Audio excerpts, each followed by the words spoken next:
SR&BG and being humble. Yesterday I made a video about being humble. Today I want to go a little bit deeper into that video. And then you can make the decision if you want to be flashy or if you want to be humble.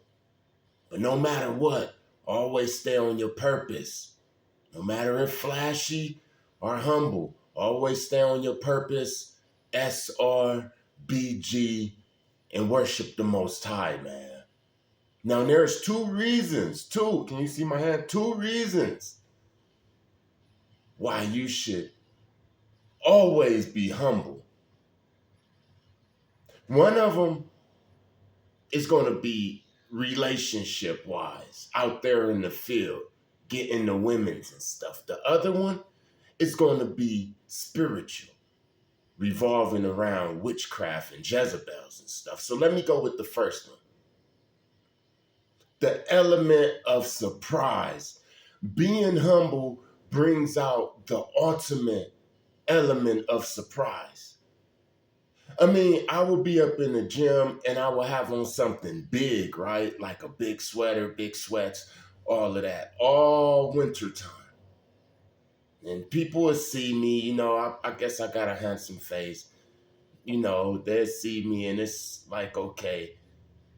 But then come the springtime when I take my sweater off, like just one time and wear a tank top, it's like I'm a superstar. There's guys in the gym that wear tank tops and tight-fitting shirts and all of that all year. In the winter, the spring, the fall, the summer, whatever. They just blend in. They blend in with the machines in the gym. But you see, it's only an eclipse sometimes. That's why it's so damn special. If it was an eclipse every single day, we seen an eclipse every single day, it wouldn't be as magical as it is. So I pill out sometimes. I'm being humble, man, because I could do it all the damn time. What about like money and stuff? I have on like some All-Stars, a regular white t-shirt, probably the V-neck so you can see the top of the chest, and some Levi's, some regular stuff like that. And I talk to a person, whatever, and when they realized how much I had, if I was to invite them, a woman, I invite her into my life, it'd be way more sexier to her than the guy who showed it all right there. You hear what I'm saying?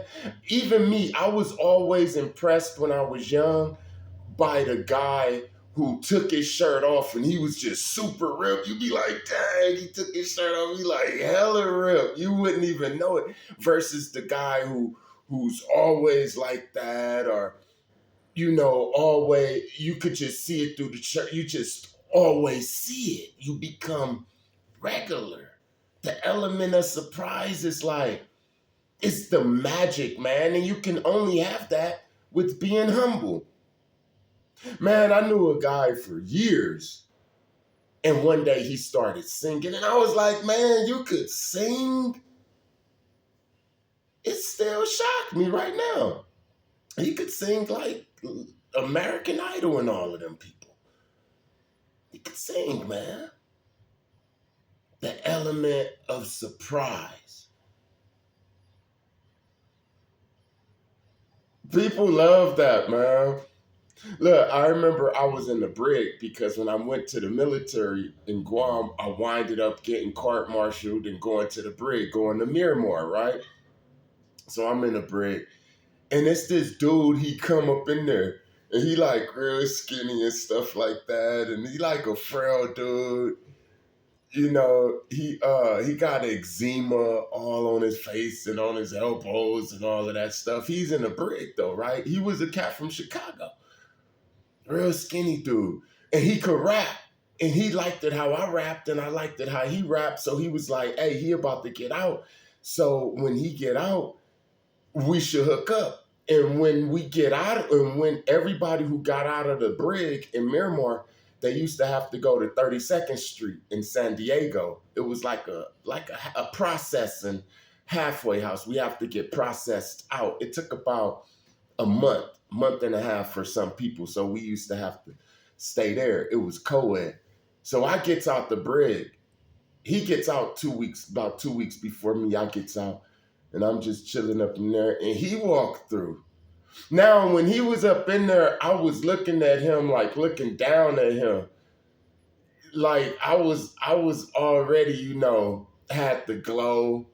I had body gains because I was in the brig more, longer than him. I was doing my push-ups, doing all of that. I could rap like way harder than him and stuff. And plus the eczema and all of that stuff. And he was like, he'd just be like real humble, real soft-spoken, real humble. And then he seen me, I seen him, and he was like, hey, it's Friday, man. We're about to go to the studio and all of that. So he was like, he was going to pick me up. So he came back on base, 32nd Street. When the sun was going down, he picked me up, man. We drove all through San Diego. And by the end of the night, man, I realized this fool was rich. For real, man. And all his friends was rich. Now, and I just got out the brig, man. That's how God be doing me, man. I will literally be like in jail or in the brig, like somewhere. And then by the end of the night, it'll be a total opposite place. Now, I just got out. It was Friday, so happened. He walked up in. Hey, what's up? He invited me out to go to the studio. We drove through San Diego, met his crew, man. We went to a house party that night. Them fools took all of the beers and started walking up. Man, it was a gang of stuff happening that night. But it was the element of surprise. Man, that fool had big chains, man. He was a somebody. You feel what I'm saying? So happens his mom's and his pops passed away, and they had like 100,000, million, however much big life insurance policies and stuff like that. He was the cush man down there at the time. Man, he had guns and everything. I was like, I didn't know that you with the eczema and the little skinny dude was the rich dude. You the connect. See? You hear what I'm saying? It made me respect him even more. He did not once not brag about none of that stuff he had. Now look, check this out. That's with the women's and people being around you. That's how the being humble can come in handy, man. The element of surprise. People like that. You hear what I'm saying? The Queen of Sheba like that about King Solomon. I mean, she heard about stuff, but when she really seen it, when she really witnessed it, like, bam, right in her face, oh, she wrote about it. You hear what I'm saying? Fell in love with him. Another thing, man, is the witchcraft. I'm done with that. The witchcraft. I hope y'all still listening to this damn video, because this is the most important. Now, the bigger, better program. The bigger, better tactic. I always talk about the bigger, better tactic, man. They will bring somebody bigger and better than you. And trust me, there's somebody bigger and better than you. If you like a 10, if you think you a 10, they'll bring a 55. Yes, Satan got that. That's why he recruit people with all of these gifts, all of these talents. Remember, the majority of all of the models is Satan. The fighters, the billionaires, the millionaires, the bodybuilders. You hear what I'm saying? So you don't want to be humble, right? You want to be flashy. And by being flashy and not being humble, this inflates your ego and stuff, man. It goes hand in hand. You hear what I'm saying? And what'll happen is the Most High will allow you to be handed over to them in their bigger, better tactic. Now, being that this is spiritual, the person that they bring in front of you is going to deflate your ego so freaking bad that you just might need some damn therapy, man. Man, when the Most High allows Satan to humble you, then he will allow the person that your woman find the most attractive in the galaxy to move right next to you, man. And you will feel it, man, and she might not even be a cheating woman. Say sanctified and filled with the Holy Ghost, man. But something to come over her, man. You understanding what I'm saying? You got the biggest, baddest car. What the material make you want to be flashy and not humble, and the chains and the diamonds and stuff like that, man. Somebody will come with the bigger diamonds, man. The bigger chains, the rich, a real rich person, man. When I was at the height of my game, I had to face this with a younger, leaner, faster, rich, really rich, mama and daddy type rich, Malibu type rich. I ain't no damn Malibu rich. Humbled me, man. You hear what I'm saying? The bigger, better tactic.